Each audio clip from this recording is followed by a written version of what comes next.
আজকের রেসিপিটা খুবই সামান্য কিছু উপকরণ দিয়ে তৈরি হয়েছে সিমাইয়ের পায়েস। এটা আপনারা সকালবেলা ব্রেকফাস্ট বা বিকালের টিফিন হিসাবে খেয়ে দেখতে পারেন। সিমাইয়ের পায়েস তৈরি করার জন্য প্রথমে দুধটাকে ভালোভাবে জাল দিয়ে নিতে হবে। আর দুধ জাল দেওয়ার সময় এটা খেয়াল রাখতে হবে দুধ যাতে তলায় না লেগে যায়, তার জন্য ভালোভাবে সবসময় ঘাঁটতে হবে। দুধটা ফুটে উঠেছে, এবার আমি নামিয়ে রেখে দেবো। এবার সিমাইটা ভাজার জন্য ঘি দিয়ে দেবো। এবারে ঘিটাকে ভালোভাবে কড়াইয়ের চারিপাশে লাগিয়ে নিলাম। এবারে সিমাই দিয়ে দিলাম, সিমাইটাকে এবার ভালোভাবে লাল লাল করে ভেজে নেব। দেখুন এবার সিমাইটা কত সুন্দর লাল লাল করে অনেকটাই ভাজা হয়ে এসেছে। এবারে দুধ দিয়ে দিলাম। এবারে ভালোভাবে সিমাই আর দুধটাকে মিশিয়ে নেব।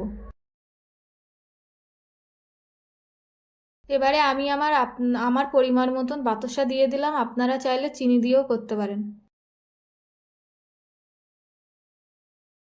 এবারে স্বাদ মতন অল্প একটু লবণ দিয়ে দেবো।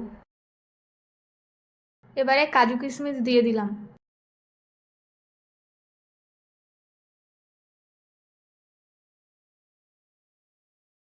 এবার ফুটে উঠেছে, এবার নামিয়ে নেব। দেখুন সিমাইয়ের পায়েস খাওয়ার জন্য রেডি হয়ে গেছে।